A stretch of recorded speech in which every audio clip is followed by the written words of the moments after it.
L'histoire commence à Black Hills, une prison de haute sécurité en Russie. Dans l'ombre de ces murs, les détenus s'affrontent dans des combats clandestins, sans règles. Ces tournois illégaux sont dirigés par Gaga, un puissant baron du crime qui s'enrichit en pariant sur ses meilleurs combattants. Lors du dernier combat, son champion, Vladimir Zykov, prouve une nouvelle fois sa force hors norme. Un jour, alors que Gaga tend de l'argent à son assistant pour qu'il lui apporte un verre, tout en évoquant la puissance de Vladimir avec le directeur de la prison, l'assistant laisse tomber l'argent et un détenu estropié, en train de nettoyer le sol, le remarque et appelle Gaga. Amusé, ce dernier lui propose de garder l'argent. Le prisonnier refuse, froidement, car cet homme n'est pas un simple nettoyeur. Il s'appelle Yuri Boyka, ancien combattant légendaire, brisé par une grave blessure au genou. Autrefois craint dans le monde entier, il n'est plus qu'un détenu silencieux, avec encore 15 longues années à purger. Sa demande de libération anticipée vient d'être refusée. Seul dans sa cellule, Boyka s'entraîne sans relâche et il force sa jambe blessée à redevenir forte. Il n'a que des outils de nettoyage et une volonté inébranlable et les souvenirs de son passé le hantent. Un jour, Gaga vient le voir et il se souvient de tout l'argent que Boyka lui rapportait autrefois et il lui propose du respect ainsi que des privilèges. Il lui offre une meilleure cellule et un travail à la bibliothèque. Mais Boyka refuse tout et il n'a qu'une seule demande qui est de combattre à nouveau. Gaga refuse à son tour car pour lui Boyka n'est pas prêt et il affirme qu'il n'a aucune chance contre Zykov ni même sur une scène internationale. Peu après, un nouveau combat éclate à Black Hills et Zykov écrase son adversaire avec une violence totale, tandis que Boyka observe chaque mouvement en silence. Il retourne dans sa cellule avec une détermination absolue et il pousse sa jambe blessée au-delà de ses limites. Le guerrier oublié sait que son moment arrive et à l'approche du tournoi, il fait son choix et il se rase la tête prêt à revenir sur le ring.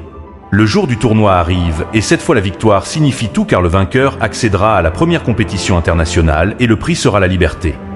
Boyka refuse de laisser passer sa chance et il avance sans hésiter puis il fait irruption sur le ring et défie ouvertement le champion en titre Vladimir Zykov en lui jetant un seau d'eau pour provoquer le combat.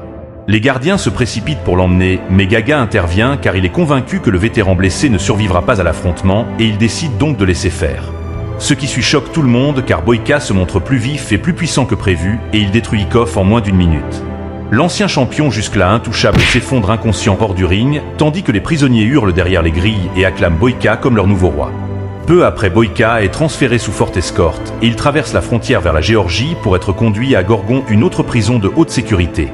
Au même moment, dans un hôtel de luxe tout proche, les puissants criminels du tournoi international commencent à se rassembler et parmi eux se trouve Gaga qui doute encore des chances de son combattant. À l'intérieur de la prison géorgienne, le directeur Wardankus aligne les nouveaux arrivants et la plupart restent silencieux et dociles sauf Turbo, un Américain arrogant qui affirme clairement son intention de gagner et de quitter Gorgon en homme libre. Pendant que les détenus se préparent, le puissant parrain géorgien Mister Rizzo reçoit les chefs criminels invités lors d'un dîner somptueux pour leur souhaiter la bienvenue dans sa ville. Le lendemain matin, le directeur énonce les règles et chaque jour les combattants auront droit à 1 heure d'entraînement, mais avant cela ils devront effectuer un travail forcé. Enchaînés les uns aux autres, ils sont conduits vers une carrière de pierre dans les montagnes. Turbo, toujours arrogant, refuse de se taire, il se dispute avec les gardiens au sujet du maniement du marteau. Pendant ce temps, le combattant colombien Raoul bénéficie d'un traitement spécial car il est assis tranquillement sur une chaise au lieu de casser des pierres, ce qui intrigue les autres détenus qui se demandent pourquoi il est épargné. Lorsque Turbo croise le regard froid et désapprobateur de Boyka, il reporte aussitôt sa colère sur lui, mais les gardiens interviennent avant que le combat n'éclate. Plus tard, durant l'entraînement précédant le premier match officiel, l'Américain continue de provoquer, mais Boyka reste calme et refuse d'entrer dans son jeu. Tandis que la majorité des nouveaux arrivants s'entraînent avec intensité, le champion colombien Raoul adopte une approche différente. Il préserve ses forces et s'appuie sur une boîte métallique de produits dopants remise en secret par son patron. Grâce à cet avantage déloyal, il domine facilement les séances d'entraînement et projette ses adversaires à travers le ring comme s'il ne pesait rien. Peu après, la phase d'élimination du tournoi de survie commence. Lors du premier des 4 combats, un puissant Brésilien écrase le combattant grec sous une pluie de coups presque mortels. Ensuite, Turbo entre dans l'arène et élimine le Croate de manière expéditive. Puis vient le tour de Boyka qui doit affronter le combattant français. Gaga observe depuis le bord du ring, persuadé que son ancien champion va perdre immédiatement. Au début, le combat est équilibré et la tension monte à chaque échange. Très vite, le sang recouvre le sol sous les attaques incessantes de Boyka, mais le combattant français refuse de rester à terre et repart à l'assaut avec une détermination intacte. À la fin, la puissance de Boyka fait la différence et il écrase son adversaire épuisé avec un coup dévastateur en pleine poitrine. Pourtant, en quittant le ring, il boite visiblement sur sa jambe blessée. Vient alors le grand favori Raoul, surnommé Dolor, un nom qui signifie douleur, et il affronte le combattant agile venu de Corée du Nord. Raoul transforme le combat en un spectacle cruel et il punit son adversaire sans pitié tandis que la foule acclame jusqu'à ce que l'homme couvert de sang s'effondre inconscient. Une fois le combat terminé, le directeur Cus se rend à l'infirmerie pour voir les vaincus et il leur annonce froidement que leurs jeux sont finis et que leur chance de liberté a disparu. Mais au lieu d'être renvoyés dans leurs cellules, les perdants sont emmenés sous bonne garde pour être exécutés en secret. Pour ceux qui survivent, le tournoi se poursuit en parallèle du travail forcé dans la carrière de Pierre. C'est là que Turbo provoque de nouveau Boyka, car ayant remarqué sa faiblesse lors du dernier combat, l'Américain se moque de lui en visant son genou abîmé et en le harcelant sans relâche par ses provocations. Finalement, le calme de Boyka cède et il frappe Turbo d'un coup violent qui lui fracasse la mâchoire. Exalté par la réaction, l'Américain se jette sur lui les poings levés, avide du combat qu'il attend depuis le début. Pour avoir provoqué une bagarre, les deux hommes sont immédiatement punis. Boyka et Turbo sont jetés dans la fosse. Un trou glacé et nauséabond où l'air est si rare qu'il devient difficile de respirer. Même là, l'Américain ne s'arrête pas et à travers la porte métallique, il continue de provoquer Boyka pour le faire craquer. Après une nuit dans la fosse, les parrains arrivent pour inspecter leurs combattants.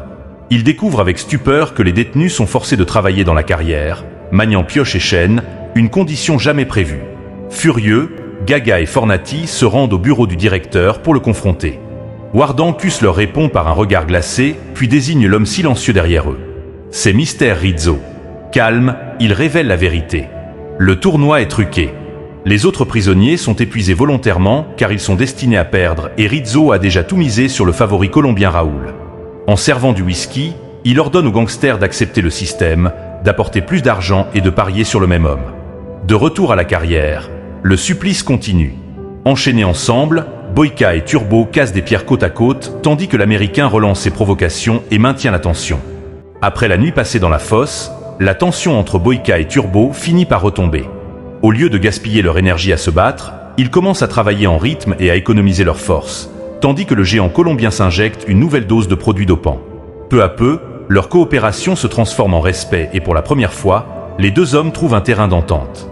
En transportant de lourdes pierres, ils évoquent ce que leurs patrons savent déjà. Le tournoi est truqué et Raoul est le seul destiné à gagner.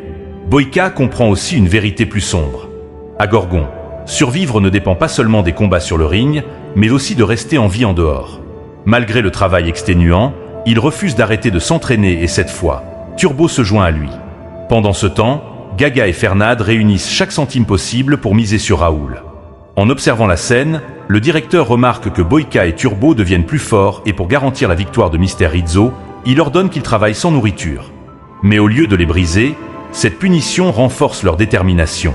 Dans la carrière, ce duo improbable s'entraîne plus dur que jamais, enchaînant pompes, squats et lancers de pierres à l'unisson, sous les regards stupéfaits des gardiens et des détenus.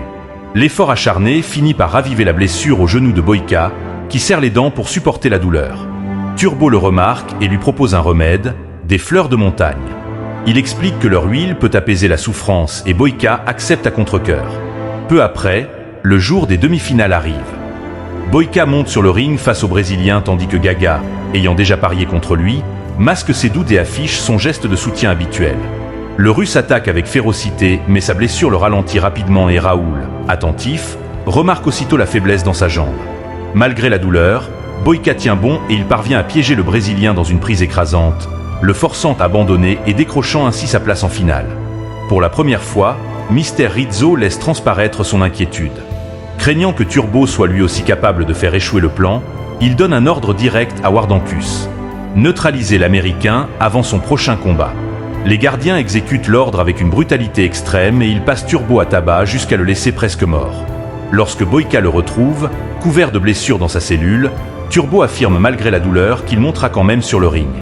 Boyka reprend son entraînement avec une concentration totale quand Raoul surgit de l'ombre. Le Colombien lui révèle qu'il connaît son passé, l'ancien roi des combats en prison, celui qui dominait le ring avant de subir une défaite humiliante. Avant de partir, Raoul laisse entendre que l'ami américain de Boyka ne vivra plus très longtemps. Après avoir terminé ses exercices, Boyka va vérifier l'état de Turbo. Sa cellule est vide et il le retrouve finalement face au sac de frappe, épuisé mais refusant d'abandonner. À bout de force, les deux hommes sont aussitôt renvoyés à la carrière pour reprendre le travail forcé. En voyant son ami lutter, Boyka comprend que Turbo ne survivra pas au prochain combat et il l'exhorte à fuir vers la forêt plutôt que de retourner sur le ring. Il propose de briser leur chaîne, mais Turbo refuse d'abord, affirmant que c'est son devoir de se battre jusqu'au bout et qu'il préfère revenir en prison plutôt que de fuir dans la honte. Le vieux porteur d'eau les interrompt pour leur révéler la vérité. Les combattants vaincus ne retournent jamais en prison et aucun d'eux ne sort vivant. Cette révélation change tout et Turbo finit par accepter le plan. Quand un gardien s'éloigne, il tente de briser leur chaîne, mais le marteau se casse avant les liens. L'alarme retentit et les gardiens se précipitent, déclenchant une violente bagarre. Boyka neutralise facilement les assaillants, mais son partenaire affaibli est frappé avec des massues. Dans le chaos, Boyka s'empare des clés et libère Turbo qui, avec l'aide d'autres détenus, grimpe la colline et s'échappe dans les bois. Boyka est frappé à la tête par le cul du fusil et tombe inconscient alors que la révolte s'achève. Il se réveille dans sa cellule, la tête encore douloureuse, face à Wardancus et Mister Rizzo. Il exige de voir Gaga et le baron du crime arrive bientôt. Froid et distant, Gaga lui annonce qu'il a déjà placé un nouveau pari, cette fois sur Raoul, l'homme que Boyka devra affronter en finale. Le jour du combat ultime arrive enfin. Raoul se tient face à Boyka dans le ring et le arbitre donne le signal de départ. Les deux hommes s'affrontent avec une férocité égale, chaque coup est bloqué et chaque tentative de prise contrée. Dans un échange brutal, Boyka reçoit un coup net à la mâchoire. Le sang jaillit de sa bouche avec le protège-dents et sa vision se trouble avec les images moqueuses de Rizzo et de son entourage. Poussé par la rage, Boyka bondit avec une force renouvelée pour faire tomber le Colombien. Mais son adversaire est prêt. Raoul saisit la jambe blessée de Boyka et tord le genou jusqu'à ce que le Russe hurle de douleur. Alors que Boyka se tord sur le sol, Gaga et Fornati exultent, convaincus que leur argent est assuré. D'une manière ou d'une autre, Boyka échappe à la prise, mais son offensive s'essouffle. Raoul enchaîne les coups et lorsqu'il se relève, un coup écrasant le projecteur du ring. Le Colombien lève les bras en signe de victoire, tandis que l'arbitre commence le compte de 10. À terre, la vision brouillée de Boyka aperçoit un balai de prison et une vague de souvenirs l'envahit, dont la voix de Turbo qui lui rappelle d'improviser, d'adapter et de surmonter. Rassemblant ses dernières forces, Boyka s'entoure le genou d'un morceau de tissu et se relève au compte de 8. Il stoppe l'arbitre et remonte dans le ring prêt à continuer. La foule acclame Raoul, mais lorsque Boyka se lève et assène un coup dévastateur, le Colombien s'effondre sur le canevas. Soudain, l'arène tombe silencieuse, rompue uniquement par le bruit des poings de Boyka frappant son adversaire.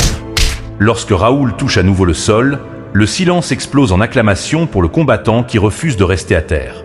Depuis leur siège, Mister Rizzo et ses partenaires observent avec inquiétude grandissante.